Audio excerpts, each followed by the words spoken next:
تھوڑے واجبات اچھے کریں، قرآن کی تلاوت، کوئی تلاوت کرے. اب دیکھیں عبادتیں اپنی جگہ پر ہیں ساری، لیکن جب آپ کوئی عبادت کر کر امام کو ہدیہ کر دیں، تو ایک تسبیح پڑھ کے صلوات کی اگر آپ امام کو ہدیہ کر دیں تو امام آپ کو خالی چھوڑیں گے؟ اللہم صلی علی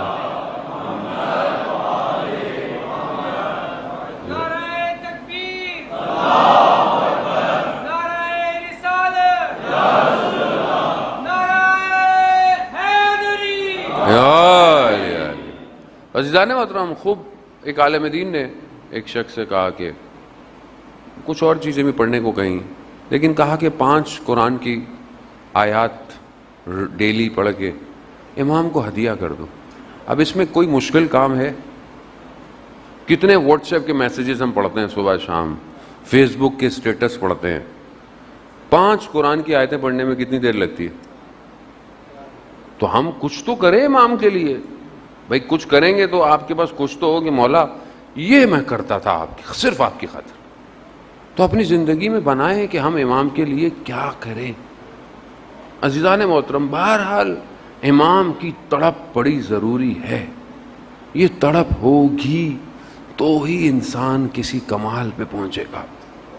علامہ بحر العلوم کے بہت بڑے عالم دین سید بحر العلوم اپنے زمانے کے، کہ یہاں تک کہ بعض علماء بیان کرتے ہیں کہ جو عالم برزخ جو جنت ہے اس میں کچھ لوگوں کی ڈیوٹیاں ایسی ہیں کہ ان کی روحیں کبھی بھی نہیں آئیں.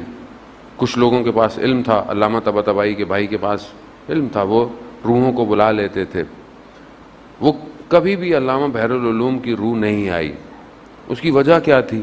اس کی وجہ یہ تھی کہ ان کی عالم برزخ میں نوکری ایسی ہے کہ وہاں سے ہٹ ہی نہیں سکتے. کیا نوکری؟ انہوں نے پیغام بھجوائے، علماء بیان کرتے ہیں کہ انہوں نے کہا کہ ہم مولا علی کے دروازے کے نگہبان ہیں. ہم جو ہے وہ ہمارے پاس وقت ہی نہیں ہے، ہم کہاں ہیں اس مقام پہ. اور دنیا میں بہرحال ان کے اپنے مقامات سارے.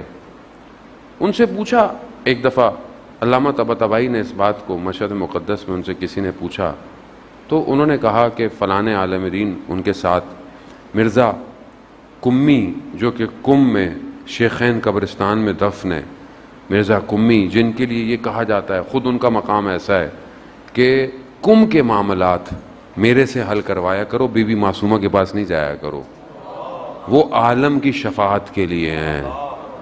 وہ ان کے ہم کلاسی تھے، ساتھ اٹھتے بیٹھتے تھے، پڑھتے تھے. یہ کہہ رہا ہے میں بعد میں گیا عتبات یعنی نجف زیارتوں پہ، تو کچھ لوگ بیٹھے ہوئے تھے. جب لوگ کم ہو گئے تو میں نے ان سے کہا کہ ہم دونوں ساتھ پڑھتے تھے، ہم مباحثی بھی تھے، لیکن جو آپ کے پاس ہے وہ ہمارے پاس نہیں.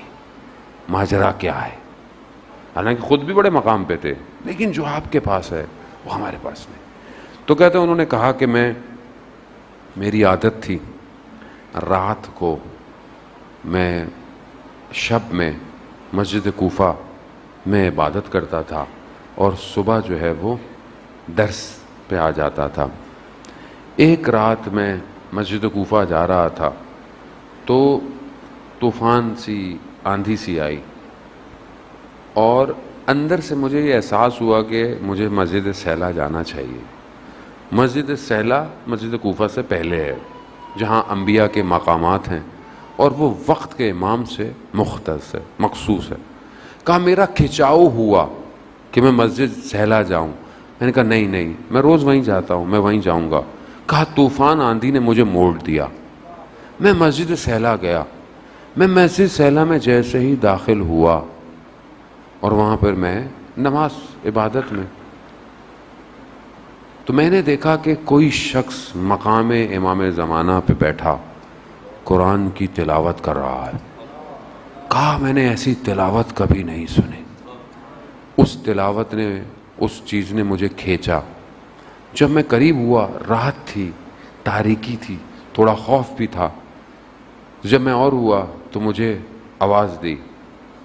مہدی نام تھا ان کا بھی، مہدی بحر العلوم. کہا مہدی ہمارے قریب آؤ.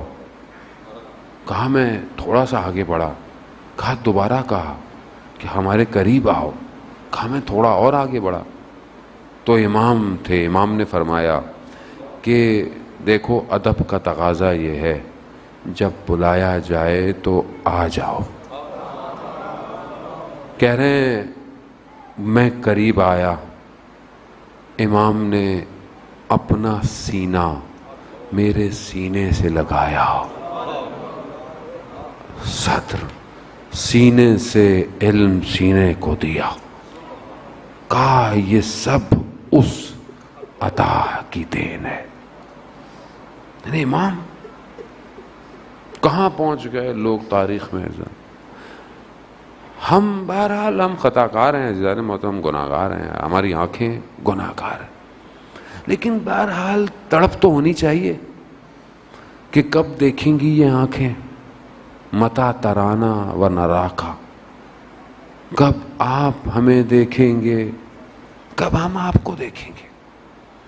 عزیزون الیہ، دعائے ندبہ پڑھتے ہیں آپ لوگ ماشاءاللہ، میں پوری مخلوق کو دیکھتا ہوں مگر آپ کو نہیں دیکھتا۔ غم نہیں ہے، افسوس نہیں ہے، پریشانی نہیں ہے۔ ابھی میں نے یہاں مجلس میں آنا اور میں نہ آؤں، آپ بولیں گے کہاں رہ گئے مولانا، ادھر دیکھیں گے ادھر دیکھیں گے، کوئی گھڑیاں دیکھیں گے، کوئی یہاں دیکھیں گے، 5 منٹ بھی دیر ہو جائے اور ایک شخص 1186 سال 87 سال ہو گئے نہیں آیا، ہم تڑپ ہی نہیں رہے، ہم کبھی گھڑی دیکھتے ہی نہیں ہیں، ہم کبھی کیلنڈر ہی نہیں دیکھتے، مولا آج بھی نہیں آئے۔ ٹائمر لگا ہونا چاہیے زندگی میں، کب آئیں گے آپ؟ یہ سب مجلسیں کس لیے ہیں؟ یہ محفلیں کس لیے ہیں عزیزان محترم؟ کس کے لیے؟ میرے لیے، آپ کے لیے، انجمن کے لیے، ٹرسٹ کے لیے؟ نہیں، اس سب کا اصلی عزادار وہی ہے، اس سب کا اصلی صاحب وہی ہے، مالک وہی ہے۔ ہم لوگ کھوکھلے ہیں، ہمارے پاس کچھ نہیں ہے عزیزان محترم۔ ہم جمع اس لیے ہوتے ہیں کہ شاید وہ آ جائے، کسی دن نظر آ جائے۔ کب تک یہ زندگی بغیر اس کے گزرے گی؟ یہ ستارے زندگی کے غروب ہو گئے اور وہ نہ آیا، کیا ہوگا؟ کہاں ہے وہ زندگی میں؟ بہت ضروری ہے عزیزان محترم۔ اگر امام، ہم بھی جب کم گئے تھے ہمیں بھی یہی تھا کہ شاید کم کی گلیوں میں امام مل جائے گا، لیکن ہم بھی جا کے کم میں گم ہو گئے۔ لیکن یہ بھی خود ان کا لطف رہا، کرم رہا کہ انہوں نے ہمیں استعمال کیا کہ جاؤ لوگوں میں اور لوگوں کو ہماری محبت کی طرف بلاؤ۔ یہ خود ان کا کرم ہے، اس میں ہمارا کوئی کمال نہیں ہے۔